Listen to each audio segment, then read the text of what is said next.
تقدیر کیا ہے؟ اگر سب کچھ پہلے سے ہی لکھا لکھایا ہے تو ہم اپنے اعمال کے ذمہ دار کس طرح ہوئے؟ پھر اعمال کی جزا و سزا کیسی؟ پھر جنت و دوزخ کے کیا معنی؟ وضاحت فرمائے۔ بھئی سچی بات یہ ہے کہ اس سوال نے ایک عرصے تک مجھے بھی ستائے رکھا،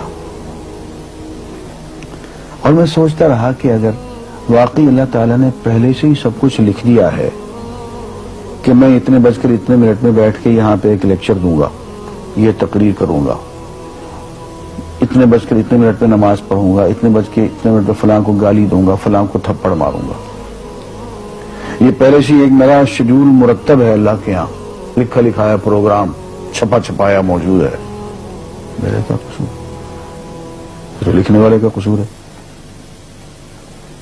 بات تو خطرناک ہے نا، بات تو خطرناک ہے نا۔ تقدیر کیا ہے؟ عربی میں اس کے لیے ایک لفظ لکھا جاتا ہے دینی کتابوں میں، علم اللہ السابق، اللہ کا علم جو پہلے سے اسے حاصل ہے۔ اللہ کو معلوم ہے کہ آج میں اتنے بج کر اتنے منٹ پہ اپنی مرضی سے، اپنے ارادے سے، اپنی آزادی فکر اور آزادی عمل پہ، عمل سے کام لیتے ہوئے یہ کام کروں گا۔ اب بھائی کام تو میں اپنی مرضی سے کر رہا ہوں، اپنی آزادی سے، اپنے ارادے سے کر رہا ہوں، لیکن اتنی سی بات تو مانو کہ اللہ تعالیٰ علام الغیوب ہے، علیم بذات الصدور ہے۔ مجھے اپنے بارے میں پتہ نہیں ہے کہ کل 10:10 پہ میں کیا کروں گا، اس کو پتا ہے۔ مجھے اپنے بارے میں پتہ نہیں ہے کہ میں 10 سال کے بعد کہاں ہوں گا، کیا کر رہا ہوں گا، فلاں بج کے فلاں منٹ، اس کو پتا ہے۔ اس کو میرے آزادانہ، خود مختارانہ، فری ول کے ساتھ کیے ہوئے اعمال کا پتہ ہے کہ میں اپنی مرضی سے، اپنے فری ول کے ساتھ، اپنے ارادے سے اتنے بج کر اتنے منٹ پہ کیا کروں گا۔ یہ اس نے اپنے ہاں لکھ رکھا ہے، اس لیے کہ اس کو پوری کائنات کا نظام چلانا ہے۔ اس کا علم جو ہے وہ صحیح ہے، لیکن اس کا علم میرے ارادے سے نہیں ٹکراتا ہے۔ یہ بات میں ایک مثال سے سمجھاؤں گا۔ میرے ساتھ ایک واقعہ پیش ہو گیا، اس دن مجھے تقدیر سمجھ میں آ گئی کہ ہوتی کیا۔ 1971 کی بات ہے کہ یہاں اکاؤنٹنٹ جنرل آفس میں میں ڈپٹی اکاؤنٹنٹ جنرل تھا۔ اس زمانے میں ایک مشہور نجومی تھا شیخ صادق، یہاں قلعہ گزر سنگھ میں رہتا تھا۔ وہ پتہ نہیں بیچارہ زندہ ہے یا فوت ہو گیا۔ انہوں نے دروازہ کھولا، میرے کمرے میں آ گیا۔ کہاں صاحب ہم آپ کی خدمت کرنا چاہتے ہیں، ہم آپ کو مستقبل کے بارے میں کچھ بتانا چاہتے ہیں۔ میں نے کہا میرے پاس فضول باتوں کے لیے وقت نہیں ہے، میں علم نجوم وغیرہ کو اس قسم کے یہ فضول باتوں کو میں نہیں مانتا ہوں، مشغول آدمی ہوں، ان چکروں میں مجھے مت ڈالو۔ انہوں نے کہا سر مجھے صرف 1 منٹ تو آپ دے دیں۔ میں نے کہا ہاں 1 منٹ دیتا ہوں۔ اس نے ایک بہت بڑا کاغذ میرے سامنے لکھا جس پہ 40 خانے بنے ہوئے تھے، 40 چیزوں کے نام لکھے ہوئے تھے، مختلف چیزوں کے نام، کتاب، قلم، اینک، کاپی، دوات، پینسل، میز، بادل، برکھا، مسجد، مندر، ایسی ایٹ رینڈم چیزوں کے نام، 40 چیزوں کے نام لکھے ہوئے تھے۔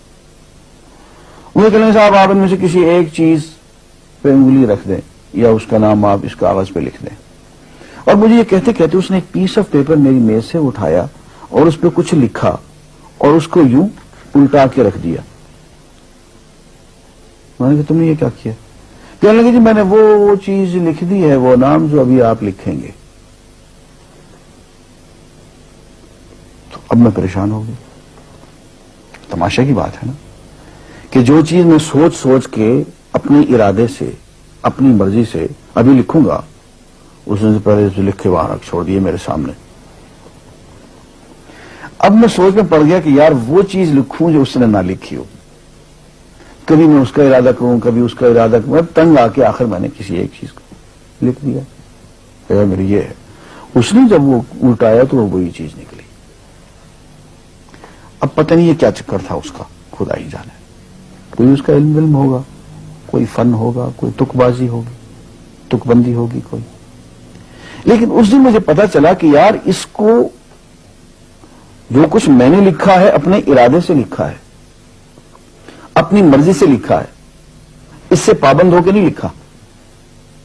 کبھی اس میں انگلی لگاتا تھا، کبھی اس پہ آخر چپ کے ایک لکھا میں نے.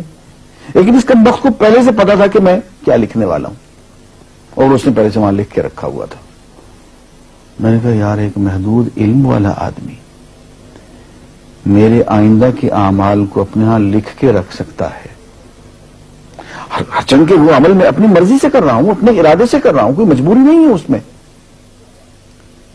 لیکن وہ میری مرضی والا عمل، میرے اپنے ارادے سے کیا ہوا عمل، پوری آزادی کے ساتھ کیا ہوا عمل، اس نے پہلے سے اپنے یہاں لکھ کے رکھا ہوا. یار اگر یہ انسان کر سکتا ہے تو رحمان کیوں نہیں کر سکتا؟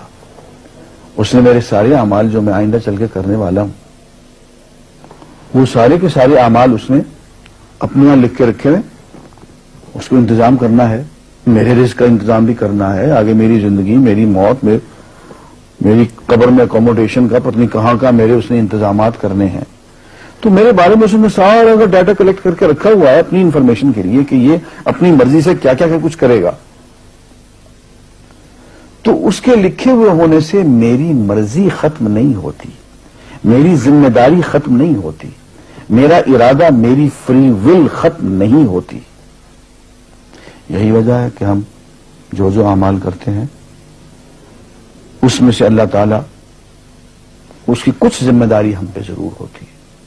کچھ کام اللہ تعالیٰ کا ایک نظام ہے، اس میں شاید ہماری ذمہ داری نہ ہو، وہاں جبر ہو.